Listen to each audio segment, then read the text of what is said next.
Chapter 2. The first thing Emma noticed when she stepped into the study was the light. Floor-to-ceiling windows lined the back wall, flooding the room with cold February sunlight that made everything sharp and unforgiving. The second thing she noticed was the furniture. Leather chairs, built-in bookshelves filled with what looked like first editions, a mahogany desk that probably cost more than her entire apartment. The third thing she noticed was him. Thomas More sat in a wheelchair behind the desk, backlit by the window so his face was partially shadowed. But even in silhouette, Emma could see the rigid set of his shoulders, the controlled stillness of someone who had learned to hold fury in check. "Close the door," he said. Emma did, her hand shaking on the brass handle. The click of the latch felt like a cell door closing. She turned back to face him, forcing herself to meet his eyes as he wheeled forward slightly out of the backlight. The sun hit his face fully now, and Emma's breath caught despite herself. He was still handsome, impossibly so in a way that seemed cruel given everything else. Strong jawline, dark hair that looked like he'd been running his hands through it, sharp cheekbones that could cut glass. But there was something different from the engagement photos she'd seen online. His eyes were harder now, colder. The easy confidence from those pictures had been replaced by something bitter and controlled. He looked at her with the kind of assessment one might give a piece of property they were considering purchasing. "Sit," he said, gesturing to the chair across from his desk. Emma sat, her purse clutched in her lap like a shield. For a long moment, Tommy just stared at her. Emma forced herself not to look away, even though every instinct screamed at her to flee. "You're younger than I expected," he said finally. His voice was measured, controlled, the voice of someone who'd built a fortune on never showing weakness. "I'm 27, Emma said quietly. 27. He said it like he was cataloging information. "And before you destroyed my life, what did you do, Emma Rose?" The casual cruelty of the question made her flinch. "I worked in marketing. For a small firm." "Worked?" Past tense. "I couldn't handle staying there. After the accident." "How considerate of you to be traumatized by the consequences of your own negligence." His tone was arctic. "Tell me, did you think about me at all during these 4 months? Or were you too busy feeling sorry for yourself?" Emma's hands tightened on her purse. "I thought about you every single day." "Did you?" It wasn't a question. "And what did you think? Poor man, I hope he's okay? Or did you think, I hope he doesn't sue me into oblivion?" "Both," Emma said, her voice barely above a whisper. "I thought both. I thought," her voice cracked. "I thought I might have killed you. When they took you away in the ambulance, I didn't know if you were going to survive, but I did survive." Tommy cut her off. "I survived and spent 3 months in hospitals and rehabilitation facilities learning how to live in this."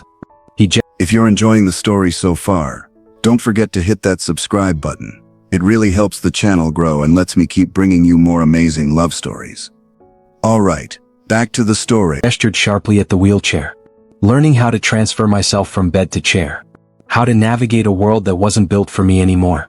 How to accept that I would never walk again, never stand at my own wedding, never." He stopped abruptly, his jaw clenching. Emma felt tears burning behind her eyes. "I'm so sorry. I know that's not enough, I know it doesn't fix anything, but You're sorry?"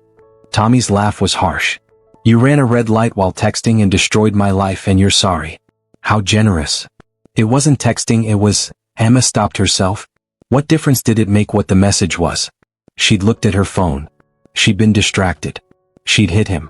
The specifics didn't change the result. It was what? Tommy leaned forward slightly. "I'm curious. What was so important that it was worth checking while you were driving through an intersection?" Emma's throat closed up. She couldn't tell him about Marcus, about the breakup text, about how her entire world had been imploding. It sounded like an excuse. It sounded like she was trying to make herself the victim. "It doesn't matter," she said finally. "No," Tommy agreed. "It doesn't. What matters is that you were careless and I'm paying the price. Along with everyone who loved me." The weight of that statement settled over the room like a fog.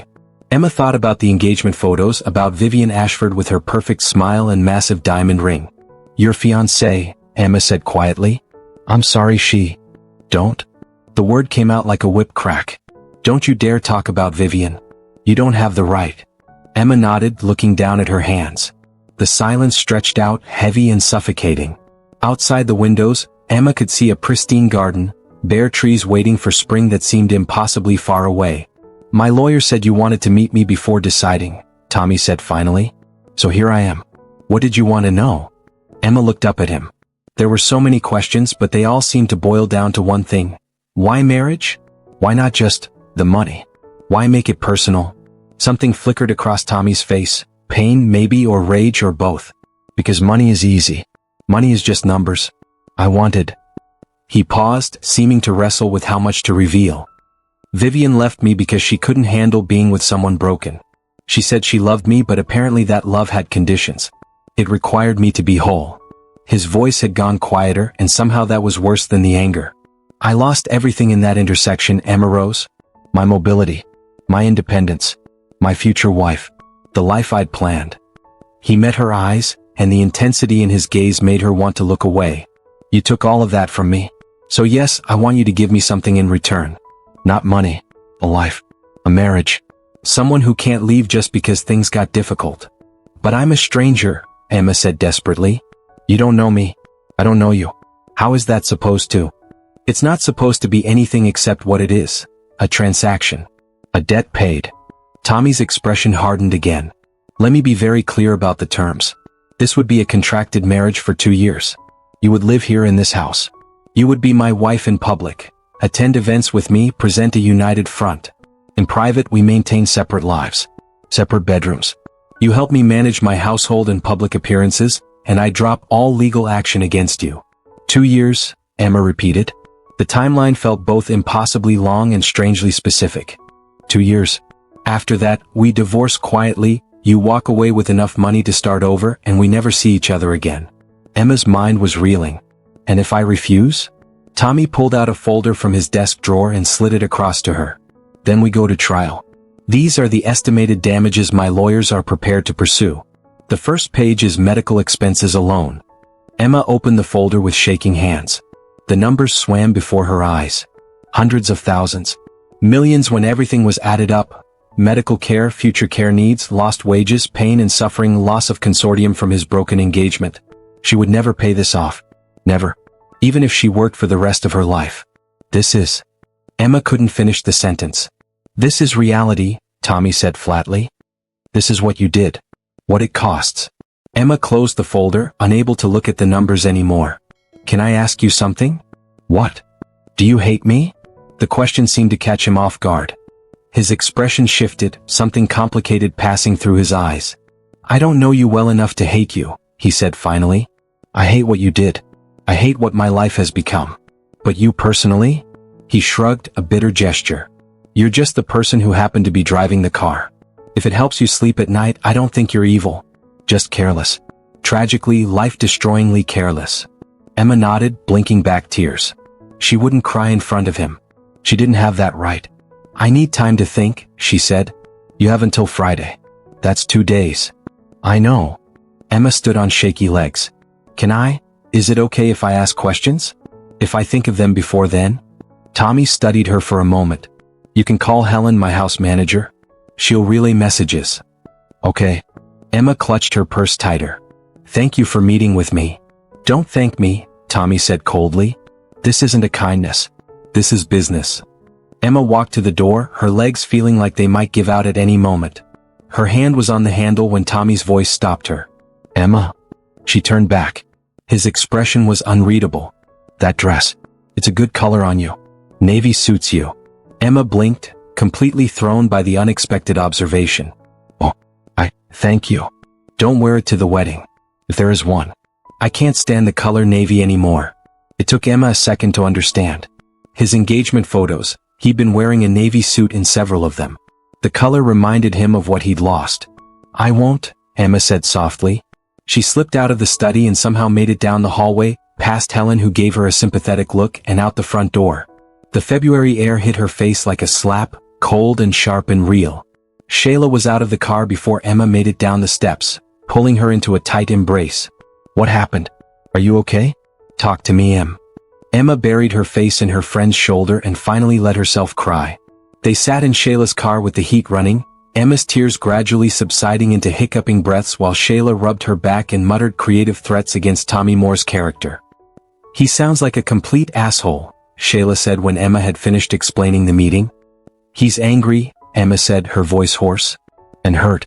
And he has every right to be. That doesn't give him the right to treat you like property he's purchasing. Doesn't it though? Emma pulled away, wiping her eyes with a tissue from Shayla's glove compartment. I took everything from him, Shay. His legs, his fiancée, his whole life. What's 2 years of mine compared to that? Your whole damn life, that's what, Shayla said fiercely. Em, listen to me. You made a mistake, a terrible, tragic mistake. But you're not a slave. You're not required to sacrifice your entire future because of one horrible moment. But the alternative is financial ruin, decades of debt, never having anything of my own. So you're really considering this? Emma stared out the windshield at the pristine Lincoln Park Street. I don't know what else to do. What about your life? Your future? What if you meet someone? What if? Who am I going to meet, Shayla? Emma's voice broke. I'm broke, I'm drowning in guilt, and I have a lawsuit hanging over my head. Even if I wanted to date someone, which I don't, not after Marcus, what kind of person would want this mess? Shayla was quiet for a long moment. What was he like? Really? Emma thought about Tommy's cold eyes, his controlled fury, the way he'd cataloged her like an asset. But she also thought about the crack in his voice when he mentioned Vivian, the glimpse of pain beneath the anger. Broken, Emma said finally. He's broken and he's angry and he wants someone to blame. I just happen to be the person who broke him. That's not fair to you. None of this is fair, Shay. Not to me, not to him. It's just what is. Shayla started the car. Come on. Let's get you home. You need to eat something that isn't a granola bar, and then we're going to make a pros and cons list like rational adults. Despite everything, Emma almost smiled. A pros and cons list for whether I should marry a man I just met who hates me? Hey, I've seen reality TV shows with worse premises. At least you'd live in a mansion. They drove back to South Chicago in silence, the city passing by the windows, the wealth of Lincoln Park gradually giving way to the middle-class neighborhoods, then to the more modest blocks Emma called home. The distance between Tommy's world and hers had never been more obvious. Back at Emma's apartment, Shayla ordered pizza and pulled out a notepad, drawing a line down the center. Okay, she said with determined practicality. Pros and cons. Let's start with pros. Emma sat curled on her couch, a slice of pepperoni pizza going cold on a paper plate beside her. Pros, the lawsuit goes away. Shayla wrote it down. Big pro. What else? I'd have financial stability for 2 years. A place to live. Living in a mansion in Lincoln Park, Shayla added. That's something. It doesn't matter how nice the house is if I'm miserable. Still writing it down. What else? Emma thought about Tommy's comment about her dress, the unexpected observation that had seemed almost human beneath all the ice. He's not entirely heartless. I think. Maybe not entirely heartless, Shayla repeated, writing. Girl, your standards have hit rock bottom. What are you writing on the cons side? Shayla showed her the list. It was significantly longer. Marrying a stranger. 2 years of your life. Living with someone who resents you. Giving up your freedom. Feels like you're being purchased. What if he's cruel?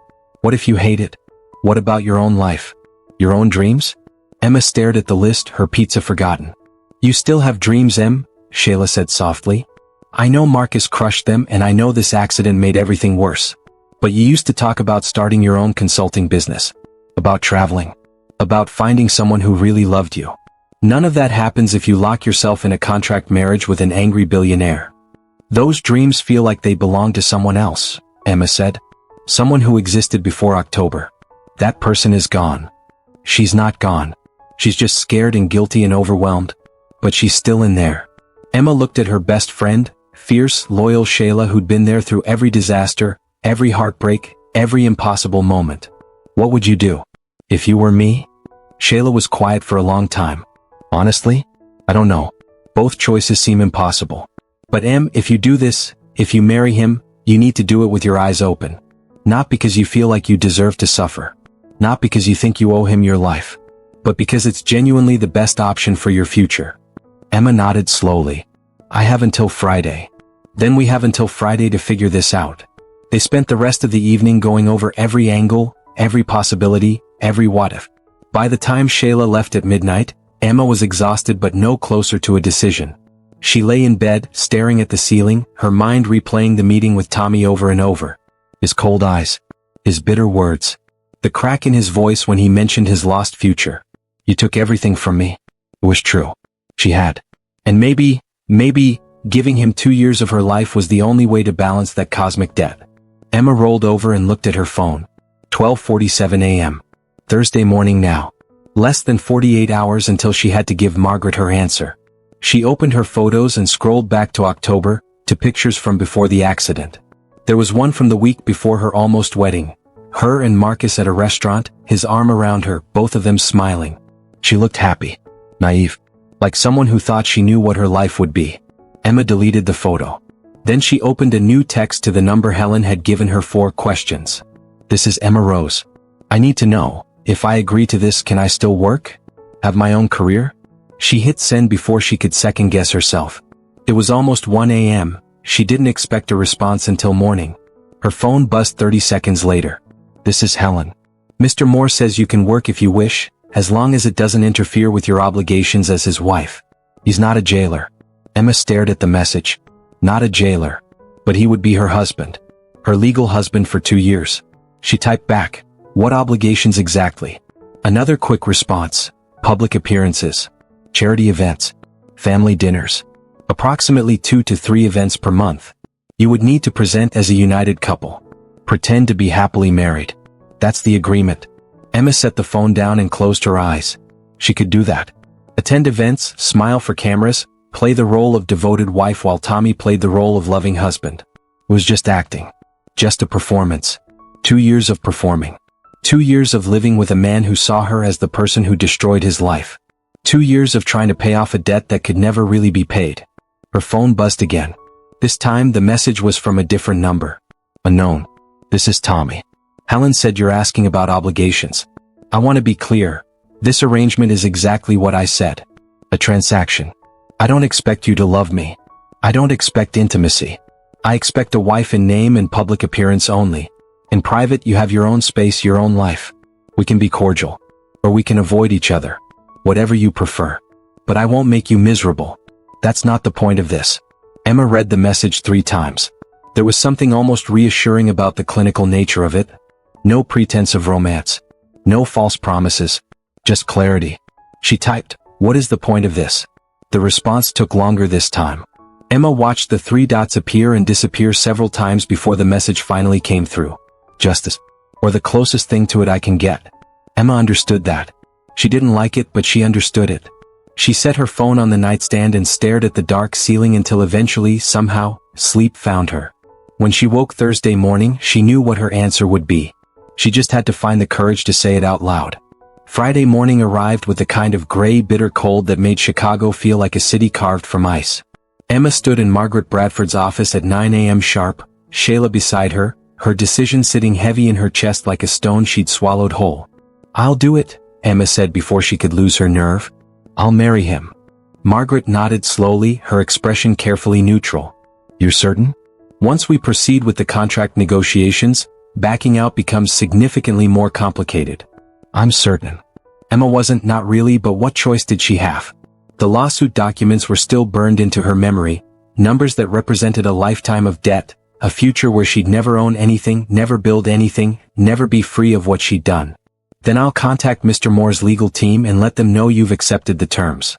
They'll draw up the marriage contract. We'll need to review it carefully before you sign anything. How long until we... Emma couldn't finish the sentence. The wedding?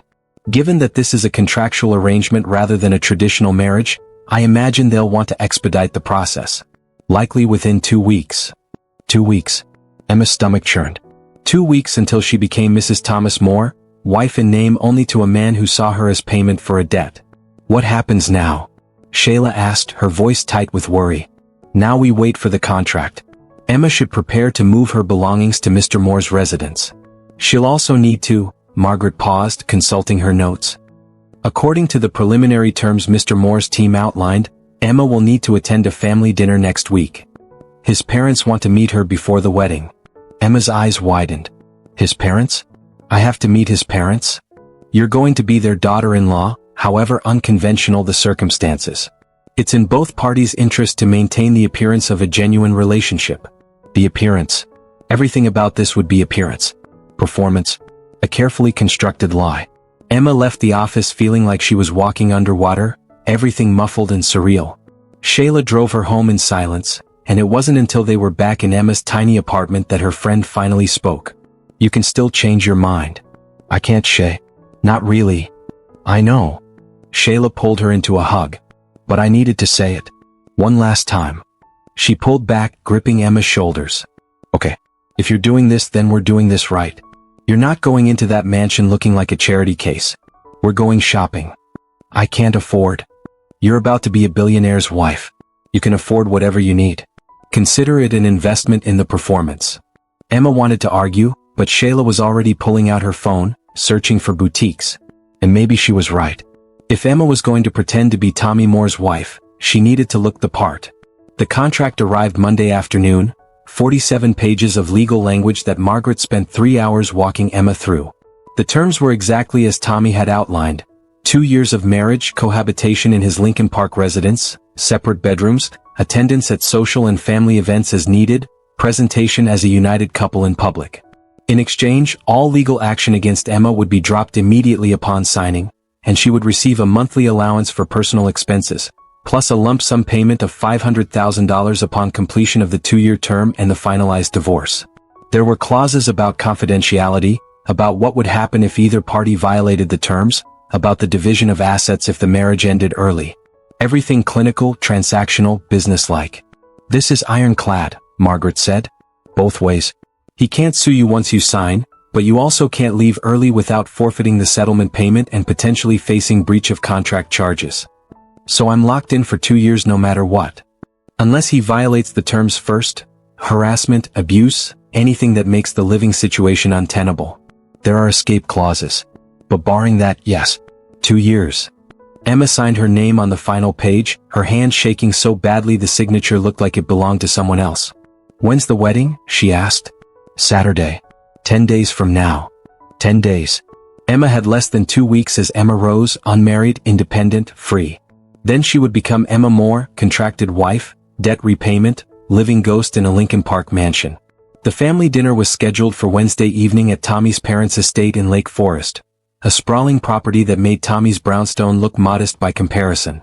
Helen had sent Emma a detailed message about dress code, cocktail attire, conservative, nothing flashy, arrival time 7 p.m. sharp, and the guest list, Tommy's parents, his younger sister Charlotte, and his grandmother. Emma stood in front of her closet Wednesday afternoon, staring at the new dress Shayla had insisted on buying. A simple emerald green sheath dress that somehow made her look elegant and expensive. She'd never owned anything like it. Her phone buzzed. "Tommy, car will pick you up at 6:30. Try to look like someone I'd actually marry." Emma's jaw clenched. She typed back, "I'll do my best to look worth the investment." 3 dots appeared, then disappeared. No response came. At 6:30 precisely, a black town car pulled up outside her building. The driver was professional and silent, and Emma spent the 40-minute drive to Lake Forest trying to calm her racing heart. The Moore family estate appeared through the trees like something from a different era. Georgian architecture, manicured grounds, the kind of old money that didn't need to announce itself. Emma felt completely, utterly out of place. Tommy was waiting in the circular driveway when the car pulled up, his wheelchair positioned at the base of the ramp that had clearly been added to the entrance stairs. He wore a charcoal suit that probably cost more than Emma's rent, and his expression was unreadable. "You're on time," he said as she approached. "That's something. You said 6:30. Most people take that as a suggestion." His eyes traveled over her dress, clinical and assessing. "Green is better than navy. You look presentable." "Thank you." Emma wasn't sure if that was a compliment or just an observation. "Before we go in, we need to establish some ground rules."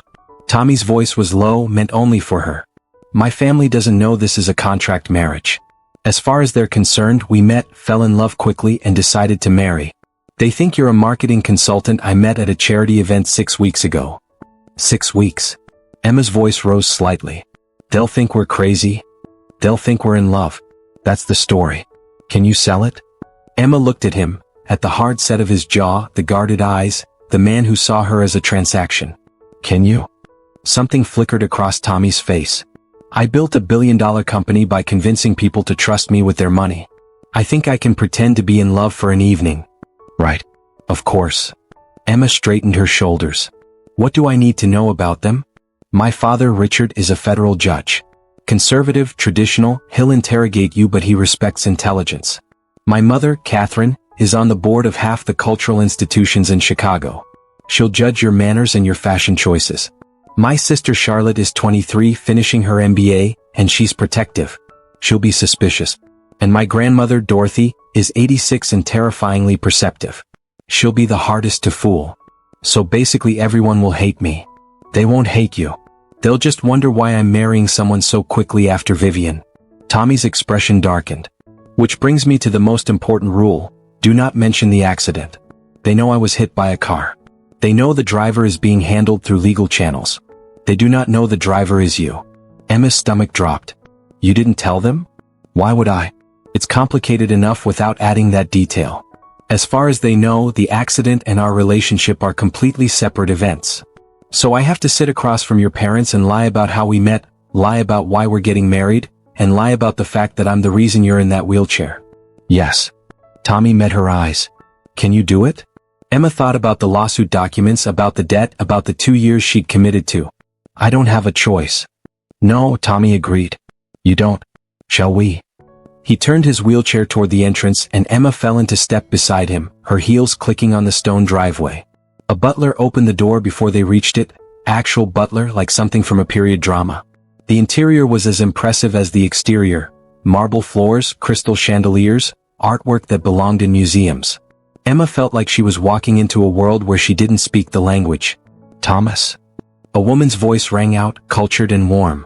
Catherine Moore appeared from a doorway to the left, early 60s, perfectly coiffed blonde hair, wearing a cashmere twin set that probably cost more than Emma's entire wardrobe.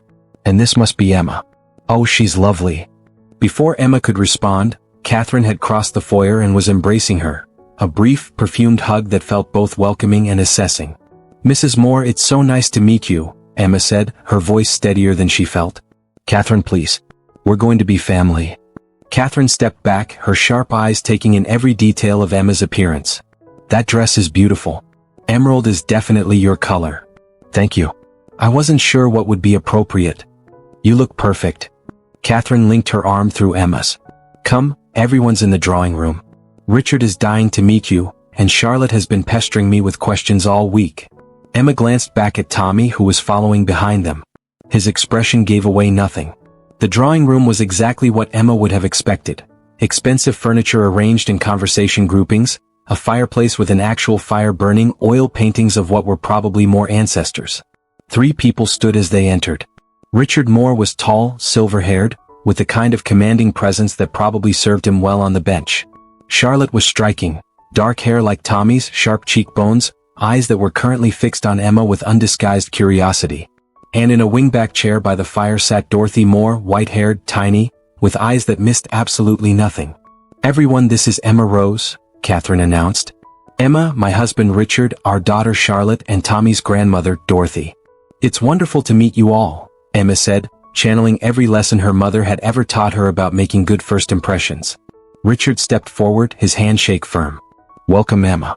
I understand you work in marketing? I do. Mostly brand consulting for small to mid-sized businesses. The lie came easier than she'd expected, close enough to the truth that she could elaborate if needed. How did you and Tommy meet? Charlotte asked, her tone friendly but her eyes sharp. He's been remarkably secretive about the whole thing. Emma looked at Tommy, who had positioned his wheelchair near the fire. He gave her a slight nod. The floor was hers. We met at a charity gala, Emma said, pulling from the cover story Tommy had outlined. The Children's Hospital fundraiser in December. I was there with a client. Tommy was there representing his company. We ended up at the same table during dinner and just clicked. Clicked, Charlotte repeated. In 6 weeks you went from clicking at dinner to engaged? When you know, Tommy said smoothly, his voice carrying across the room. Why waste time? Your brother has never been one for lengthy courtships, Dorothy said, her voice surprisingly strong for someone her age. He's decisive. Always has been. Emma dear, come sit by me. Let me look at you properly. Emma crossed to the chair beside Dorothy, very aware of everyone's eyes on her. The older woman studied her with the intensity of someone who'd spent 86 years reading people. You're nervous, Dorothy observed. I am, Emma admitted. This is all a bit overwhelming. Meeting the family or marrying into money? The question was blunt, but Dorothy's eyes held a hint of amusement. Both, honestly. Emma decided honesty, or at least the appearance of it, was the best approach. I grew up in South Chicago. This world is very different from what I'm used to. South Chicago, Richard repeated. What do your parents do, Emma? My father passed away when I was 12. Cancer. My mother is a nurse at Northwestern Memorial. Emma saw Catherine and Richard exchange a glance, assessing whether that was acceptable, probably. A nurse, Catherine said carefully. How admirable. Healthcare workers are the backbone of our society. It was a gracious response, but Emma heard what wasn't said. Not our class, but respectable enough. My mother worked double shifts to put me through college, Emma said, letting a bit of steel into her voice. She taught me that honest work and integrity matter more than pedigree. Dorothy's eyes gleamed. I like her. Of course you do, Graham, Charlotte said. You always like the ones who talk back. I like people with spines, Dorothy corrected. Emma, tell me, what do you love about my grandson? The question landed like a test, which it absolutely was. Emma looked across the room at Tommy, who was watching her with an expression she couldn't read. What did she love about him? She barely knew him. She'd met him exactly twice. He was angry and bitter and saw her as a transaction. But that wasn't the story she was supposed to tell. He's honest, Emma said finally. Brutally so, sometimes. But I appreciate that. After my last relationship ended badly, I needed someone who wouldn't play games or hide who they really are. Tommy doesn't pretend to be anything other than exactly what he is. It wasn't a lie exactly. Tommy was honest, painfully, coldly honest about what this marriage was and wasn't. And what is he, in your opinion? Dorothy pressed. Emma chose her words carefully. Someone who's been through something terrible and came out the other side changed but not broken. Someone who knows what he wants and isn't afraid to go after it. Someone who... She paused, surprised by the truth of her next words. Someone who's stronger than he thinks he is. The room had gone quiet. Tommy was staring at her with an expression she couldn't decipher. Well, Dorothy said softly. That's quite an answer. Catherine broke the silence. Shall we move to the dining room? Dinner is ready. The meal was an elaborate affair. Multiple courses, wine Emma couldn't pronounce, conversation that touched on politics, art, Chicago society gossip, and carefully avoided anything too controversial. Emma navigated it as best she could, hyper-aware of being evaluated with every word. Tommy played his role perfectly, attentive without being overly affectionate, mentioning small details about their courtship that sounded natural enough. He touched her hand once during dinner, a brief contact that made Emma's skin tingle with nerves. After dessert, Catherine suggested coffee in the library. As everyone moved from the dining room, Charlotte caught Emma's arm. Can I talk to you? Alone. Emma's stomach tightened, but she nodded. Of course. Charlotte led her to a small study off the main hallway, closing the door behind them. When she turned, her friendly expression had shifted to something harder. Okay, cut the crap, Charlotte said bluntly. What's really going on here? I don't know what you... Please. Tommy was engaged 6 months ago to a woman he'd been with for 3 years. Then the accident happened, Vivian dumped him, and he spiraled for months. Suddenly he shows up announcing he's marrying someone none of us have ever heard of, someone from a completely different world, and we're all supposed to smile and accept it. Emma's heart was racing. People fall in love. Not my brother. Not like this. Tommy is calculated, careful, methodical. This rushed wedding screams desperation or ulterior motive. Charlotte stepped closer. So which is it? Are you a gold digger, or is he using you for something? I'm not a gold digger, Emma said, her voice sharper than intended. I didn't pursue him. I didn't ask for any of this. Then why are you marrying him? Because I hit him with my car and destroyed his life and this is the price. Because the alternative is financial ruin. Because I don't have a choice. Because he asked me, Emma said instead. And because despite everything he's been through, or maybe because of it, I think he's worth saying yes to. Charlotte studied her for a long moment. Do you love him? Emma thought about lying, about giving the answer everyone expected. But Charlotte's eyes were too sharp, too knowing. I barely know him, Emma said quietly. But I'm going to marry him anyway. And I'm going to try to make it work, whatever that means. That's all I can promise. That's a terrible foundation for a marriage. Maybe. But it's honest. Charlotte's expression softened slightly. He's been through hell, you know. The accident, Vivian leaving, the physical therapy, learning to accept that his life is permanently different. He puts on a good front, but he's damaged. Angry. If you're signing up for that, you need to know what you're getting into. I know he's angry, Emma said. And I'm the reason why hung unspoken in the air. Okay. Charlotte nodded slowly. Okay. I'm going to trust you, Emma Rose. But if you hurt him, if this is some scheme, I will make your life very unpleasant. More family resources are considerable. I'm not going to hurt him, Emma said. Not more than I already have. They returned to the library where coffee was being served. Tommy's eyes found Emma's immediately, a silent question in them. She gave a tiny nod. We're fine. The rest of the evening passed in a blur of polite conversation. Around 10, Catherine insisted on walking Emma to the car while Tommy said his goodbyes to his grandmother. I want you to know, Catherine said as they stood in the foyer, that I'm glad Tommy found you.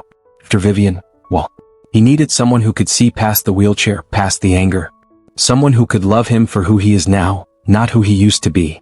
Guilt twisted in Emma's stomach. Mrs. Moore. Catherine. She squeezed Emma's hand. Welcome to the family, dear. I look forward to seeing you Saturday. Saturday. The wedding. The car ride back to the city was silent except for the soft hum of the engine. Emma stared out the window at the darkness, her mind replaying every moment, every lie, every performance. When the car pulled up outside her apartment, Tommy's voice stopped her as she reached for the door handle. You did well tonight. Emma turned to look at him. Did I? My grandmother liked you. That's no small feat in what you said about me being stronger than I think. He paused. That was a good line. Very convincing. It wasn't a line, Emma said quietly. Tommy's expression shifted to something complicated. Don't what? Don't start believing the story we're telling. This is a transaction, Emma. Don't confuse good acting with actual feelings. I'm not confused about what this is, Emma said, her voice steady despite the hurt blooming in her chest. You've made that very clear. She got out of the car before he could respond, walking up to her building without looking back. Inside her apartment, Emma leaned against the door and closed her eyes. 4 more days until she became Mrs. Thomas Moore. 4 more days of being Emma Rose, independent, alone, free. Then 2 years of pretending. She just had to remember that's all it was, pretending. Even if sometimes, for brief moments, it felt dangerously close to something real.